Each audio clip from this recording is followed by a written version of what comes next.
There is a paradox at the heart of human intimacy that most people never name, but almost everyone lives. We are desperate to be truly known, and we are terrified of exactly that. We want someone to see us fully, the awkward parts, the wounded parts, the parts we are most uncertain about, and choose to stay. And yet most of us spend enormous energy ensuring that cannot happen. We present curated versions of ourselves. We deflect personal questions with humor or busyness. We wait for others to be vulnerable first. We keep conversations at a comfortable depth and mistake that comfort for closeness. The result is a particular kind of loneliness. Not the loneliness of isolation, but the loneliness of being surrounded by people who do not actually know you, who know the version you offered, carefully managed, which is not quite the same thing. This is not a character flaw, it is a rational response to real risk. Allowing yourself to be truly seen creates the possibility of genuine rejection, not rejection of your performance, but rejection of you. And that is uniquely devastating. Which is why most people settle for connection that is deep enough to feel meaningful, but not so deep that it becomes genuinely dangerous. Understanding why this happens is the first step to changing it. Brené Brown spent years studying what she called wholeheartedness, the quality that allowed some people to experience deep connection, meaning, and belonging, while others, despite having objectively similar lives, felt perpetually disconnected. What she found, consistently, was that the people who experienced the most connection shared one defining characteristic. They were willing to be vulnerable, not recklessly, not with everyone, but they had a fundamental willingness to show up in situations where the outcome could not be guaranteed, where they might be rejected, misunderstood, or hurt, and they did it anyway. Vulnerability, in Brown's framework, is not a feeling, it is a practice. It is the choice to engage with uncertainty and emotional exposure rather than retreat from it. It is saying, I love you first, trying something new where you might fail in front of people, sharing an opinion in a room that might not agree, asking for help, admitting you're struggling, letting someone see you without the performance. None of these are large acts, but each one requires the willingness to risk something real, which is why they feel harder than they look, and why most people find every imaginable reason not to do them. Avoidance of vulnerability is not irrational. It developed for excellent reasons. For most people, the roots of vulnerability avoidance lie in early experiences that taught them that being open was not safe. An environment where emotional expression was met with criticism, dismissal, or ridicule. A parent whose own emotional regulation was so unreliable that the child learned to manage their affect quietly rather than risk an unpredictable response. A peer group where showing uncertainty or sensitivity was punished. A relationship where being honest led to betrayal. These experiences wire the threat detection system to treat emotional exposure as danger. The nervous system does not distinguish between physical and social threat. Both activate the same fight, flight, freeze response. Being vulnerable in environments where it has historically been unsafe genuinely feels like standing at the edge of something that could hurt you, because at one point it was. The challenge is that the threat assessment does not automatically update. The alarm that fires when you're about to be honest with a partner, or take a creative risk, or ask for help at work, that alarm was calibrated in a different environment, with different stakes. It is not giving you accurate information about the present. It is giving you historical information about the past. Learning to distinguish those two is one of the central tasks of building vulnerability tolerance. Shame is the primary reason vulnerability feels so threatening. Shame is not just embarrassment, it is the intensely painful feeling that we are fundamentally flawed and therefore unworthy of love and belonging. When shame is present, and for most people who struggle with connection, It is present at some level almost continuously. Vulnerability becomes existential rather than merely risky. The person carrying shame does not just fear rejection, they fear confirmation. They fear that if they allow themselves to be truly seen, the person seeing them will confirm the story shame has been telling, that there is something wrong at the core, something that, if known, would cost them the relationship. This is why the prescription of just be more open is so inadequate. For someone carrying shame, openness is not merely uncomfortable, it is genuinely dangerous to the self. The armor they are wearing is not vanity or emotional immaturity. It is protection against a threat that feels real, even if its roots are old.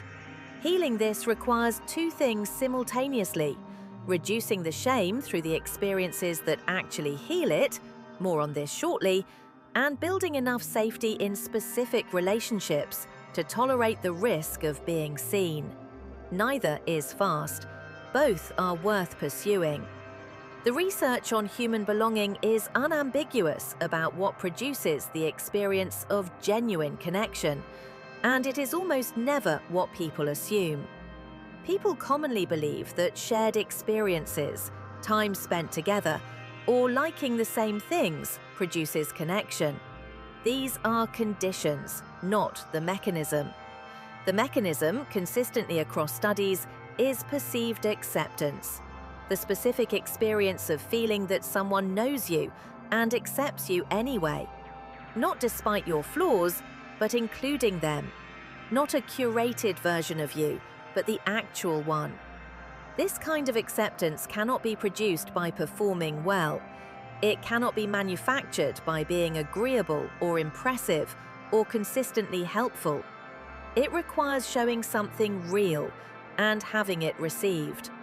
Which is why people can spend years in a relationship and still feel deeply alone. Because what has been offered and received is the managed version, and the managed version, however lovable, is not quite the same as being known. Researcher John Cacioppo spent decades studying loneliness and found that chronic loneliness is not primarily about quantity of social contact, it is about the quality of felt connection. People with many acquaintances but no one who truly knows them are as lonely, physiologically, as people with no contact at all. The nervous system needs to be known, not just encountered. Vulnerability is the only way to be known. The practice of building vulnerability is not a single act of courage, it is a graduated process.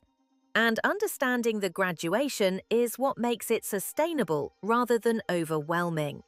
Start with situations that carry real but manageable risk, not your deepest wound, not the relationship where the stakes are highest. Start with one small act of honest presence in a context where you have some reason to believe it will be reasonably received. Share an opinion you would usually keep quiet. Admit you don't know something instead of performing certainty. Tell someone you appreciate them without waiting for them to go first. These small moments do two things. They begin to build your tolerance for the discomfort of being seen. You discover that exposure does not always lead to catastrophe, and that discovery recalibrates the threat response gradually. And they begin to identify which relationships are safe enough for more. Not everyone responds to vulnerability with the warmth it deserves, but most people, in most contexts, respond with something closer to recognition than rejection. Discovering that, through small, real moments of honest presence, is how the evidence base for vulnerability begins to shift. The goal is not to become fearless. The goal is to become willing to be afraid and show up anyway. That distinction matters because fearlessness is not achievable, and the attempt to achieve it is exhausting. Willingness in the presence of fear is the actual practice. One of the places vulnerability most commonly atrophies is in long-term relationships, the very relationships where it ought to be most possible. In the early stages of a relationship, vulnerability tends to be high. There is the excitement of being known, the willingness to disclose, the mutual risk-taking that is part of how intimacy forms. But as relationships become established, a subtle process often occurs.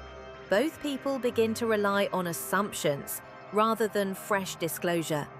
You stop asking because you think you know. You stop sharing because it feels repetitive.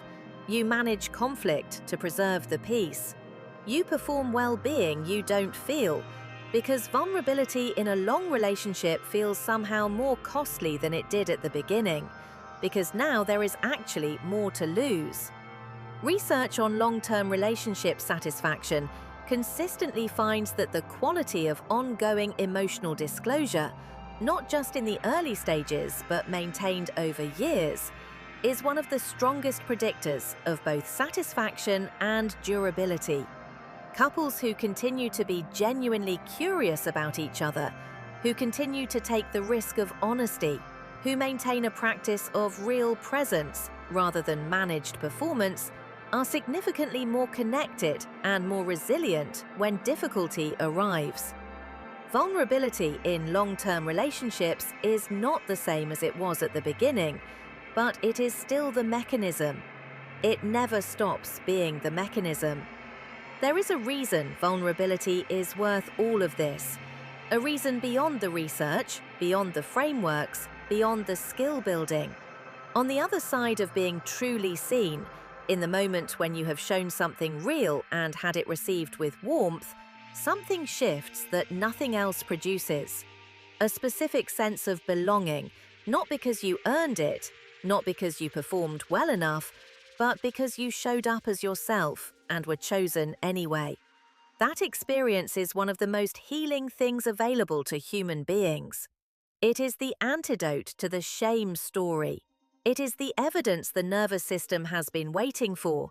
You cannot manufacture it. You cannot purchase it.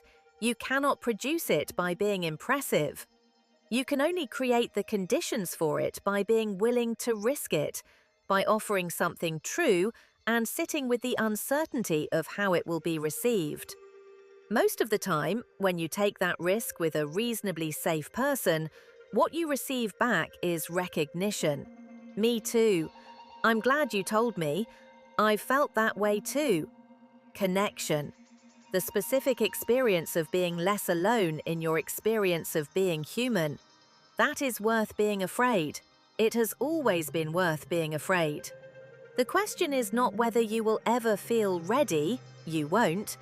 The question is whether you are willing to begin before you feel ready. And the answer, if you have made it this far in this video, is probably yes.